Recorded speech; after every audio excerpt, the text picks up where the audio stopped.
Hello students, in previous lecture we saw some important points about Mrs. Addis and Peter Crouch. Now we will discuss about next paragraph on page number 46. You might do it for Tom's sake, he said. You haven't been an over good friend to Tom, snapped Mrs. Addis. But Tom's been a very good friend to me. He would want you to stand by me tonight. Well, I won't say he wouldn't, for Tom always thought better of you than you deserve. Maybe you can stay till he comes home tonight. Then we can hear what he says about it. He will be up at work for an hour yet, and the coast will be clear by then. I can get away out of the country. Where will you go? I don't know. There is time to think of that. In this paragraph, this is conversation between Mrs. Addis and Crouch. Crouch is requesting Mrs. Addis to help him. He is trying to convince her Tom means her son, means Mrs. Addis' son, would be there. He would definitely help him. And Mrs. Addis says that you are not good friends of Tom, means her son is nice persons as well as he always help you, but you are not good friend if of my son, means her son.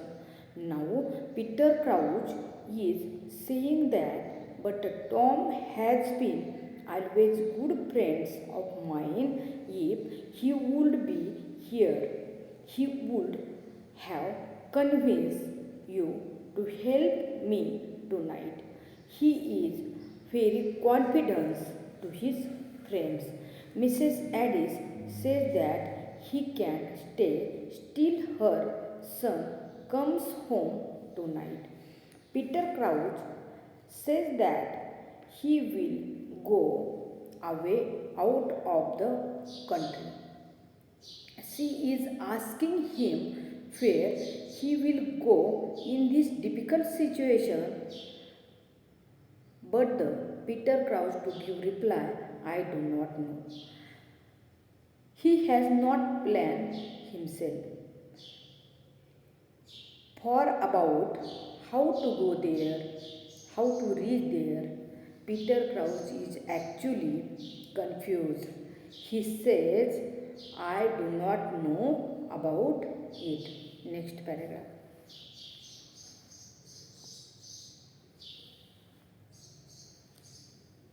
Well, you can think of it in here. She said dryly, open a door which leads from the kitchen into the small shed at the back of the cottage. They will never guess you are there, especially if I tell them I haven't seen you tonight. You are a good woman, Mrs. Addis. I know I am not worth your standing by me, but maybe I would have been different if I would a mother like Tom. In this paragraph, she opened the door from the kitchen, which was at the back sides of the cottage. Peter Crouch is hiding there. People do not know it. Nobody will guess that Peter Crouch is there. Peter Crouch said that you are helpful woman and you are a nice lady and you are different from each person. Next paragraph. She did not speak but shut the door, and he was in darkness save for a small ray of light that came through one of the cracks. By this light he could see her moving to and fro, preparing Tom's supper. In another hour Tom would be home from Iron Ledge Farm, where he worked every day. Peter Crouch trusted Tom to help him, for they had been friends when they went together to the national school at Lamberhurst, and since then the friendship had not been broken by their very different characters and career. In this paragraph, Mrs. Addis did not speak, and Mrs. Addis shut the door. There was no light. Peter Crouch was alone in that small shed. There was no light. He was totally in darkness. Mrs. Addis was working in the kitchen. She was preparing for Tom. Tom would be home from Iron Ledge Farm. Both were friends. Both were students of National School at Lamberhurst. Peter Crouch trusted Tom to help him. Next paragraph.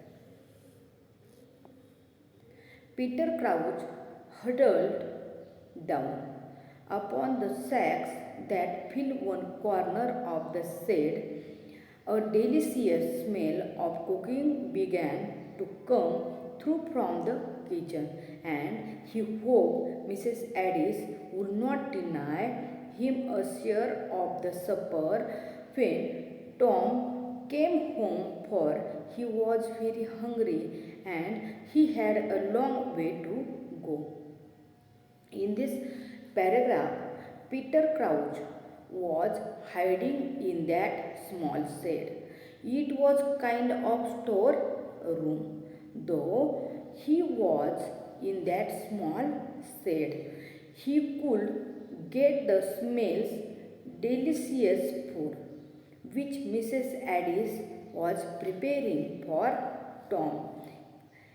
And Peter Crouch hoped that Mrs. Addis would not deny him a share of the supper in this when Tom came home. Next paragraph. Next line. He had fallen into a kind of helpless doze when he was roused by the sound of footsteps on the road. In this line, Peter Crouch was tried because of the stress. When Peter Crouch heard the sound of footsteps on the road.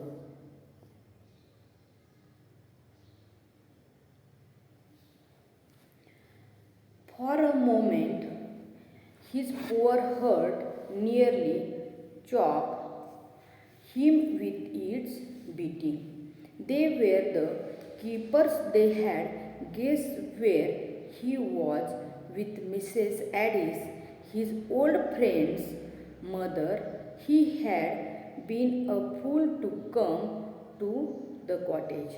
Nearly losing his self-control, he shrank into the corner, shivering, half sobbing, but the footsteps went by.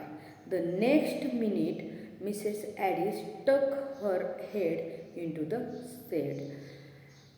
That was the keepers, she said shortly. I saw them go by. They had lantern. Maybe it would be better if you slipped out now and went towards Canceron. Canchuron means name of a town. You would miss them that way and get over to Kent. There's a London train that comes from Tunbridge Wells at 10 tonight. In this paragraph, Peter Crouch heard the sound of footsteps on the road. He observed that there were keeper he was actually fear. After that time, Mrs. Addis, she shut the door, put her head, said that into the shed. Mrs. Addis, she was actually unwilling to help Peter Crouch because he was no good person. She was helping him. She said that the footsteps were of the keepers. They came here to ask about him. They had lantern to search Peter Crouch. And maybe this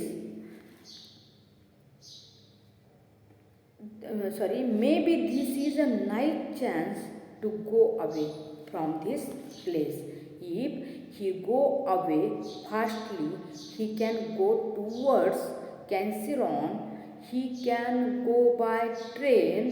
He can go to London. He can go Kent. Go at Kent. This was a better time. There is a London train that comes from Tunbridge Wells at 10 tonight.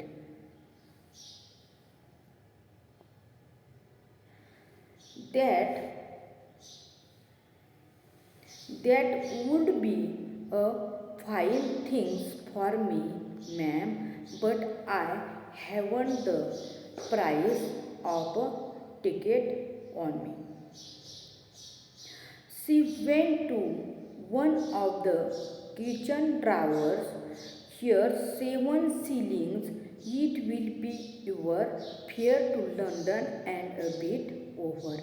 For a moment he did not speak. Then he said, I do not know how to thank you, ma'am. Oh, you needn't thank me. I am doing it for Tom. In this paragraph, Peter Crouch declared that he did not have money to buy the ticket of train. Now, Mrs. Addis, she bought 7 shillings from her kitchen drawers and gave it to Peter Crouch and asked him. He told me good amount to buy the tickets to London. Peter Crouch thanked Mrs. Addis and said that you are friends of my means. Mrs. Addis says that you are a friend of my son. So Mrs. Addis says that I am doing for Tom. Next paragraph. I hope you won't get into trouble because of this. There isn't much fear. No one's ever likely to know you have been in this cottage. That's why I would sooner you went before Tom came back, for maybe he would bring a friends with him and that would make trouble. She opened the door for him, but on the threshold they both stood still, for again footsteps could be heard approaching, this time from the far south. Maybe it's Tom, said Mrs. Addis. There is more than one man there, and I can hear voices.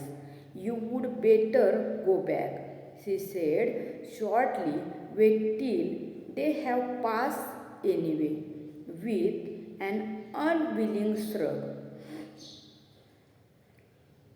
He went back into the little dusty shed which he had come to hate, and she locked the door upon him. Unwilling means not ready, and shrug means khanda. In this paragraph, Mrs. Addis had given a place to hide to the persons Peter Crouch, who was her son's friend. But when he was leaving that place at that time, when they reached at the threshold, they listened again the footsteps. The sound was coming. Peter Crouch told her that he could hear many voices. Now she suggested that Peter Crouch go inside the cottage again and hide himself, because if the persons saw him, they would call the police. He would be trouble. He was not ready to go there again. He was unwilling go there. He did not like into the little dusty shed. There was no option without go there. Now we will see next paragraph tomorrow.